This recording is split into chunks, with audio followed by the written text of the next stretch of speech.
അശ്രദ്ധമായി വളരുന്നതാണ് കാട്. പൂന്തോട്ടമാവണമെങ്കിൽ അതിന് നാം ഒരൽപ്പം എഫേർട്ട് എടുക്കണം. കാരണം പൂന്തോട്ടമാവാൻ അതിന് ചില നിയമങ്ങളൊക്കെ പാലിക്കപ്പെടണം. അതിനൊരു അതിർത്തിയും ചില ചിട്ടവട്ടങ്ങളുമൊക്കെ ഉണ്ട്. ആർക്കും എപ്പോഴും കയറി വരാവുന്നതല്ല ഗാർഡൻ.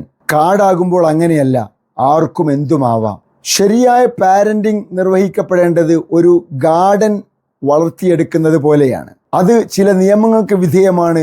അപ്പോഴേ അതിൽ നിന്ന് പുഴുക്കുത്തേൽക്കാത്ത നല്ല പൂക്കൾ വിരിഞ്ഞു വരികയുള്ളൂ. ഇസ്ലാമിക് സ്കോളേഴ്സ് പറയുന്നു, അതെർബിയത്തു മുമാറസത്വൻ ലൈസത്ത് വറാസത്വൻ. പാരൻറ്റിങ് സ്കിൽ എന്ന് പറയുന്നത് അനന്തരമായി ലഭിക്കുന്നതല്ല, പരിശീലനത്തിലൂടെ നാം ഉണ്ടാക്കിയെടുക്കേണ്ടതാണ്. ഇൻഫർമേഷൻ ടെക്നോളജിയുടെയും ആർട്ടിഫിഷ്യൽ ഇൻ്റലിജൻസിൻ്റെയും കാലഘട്ടത്തിൽ ആൽഫ ബീറ്റ ജനറേഷനെ എങ്ങനെയാണ് കൈകാര്യം ചെയ്യേണ്ടത് എന്നുള്ളത് ശരിക്കും പഠിച്ചു തന്നെ നിർവഹിക്കപ്പെടേണ്ടതാണ്. നെഫ്സോളജിയുടെ കീഴിലും ഇസ്ലാമിക് പാരൻറ്റിങ് സ്കൂൾ പോലെയുള്ള ഒരുപാട് സംവിധാനങ്ങളുണ്ട്. നമ്മുടെ മക്കളെ വളർത്തേണ്ടത് എങ്ങനെ എന്നുള്ളത് നാം പഠിച്ചു തന്നെ നിർവഹിക്കേണ്ടുന്ന ഒന്നാണ്.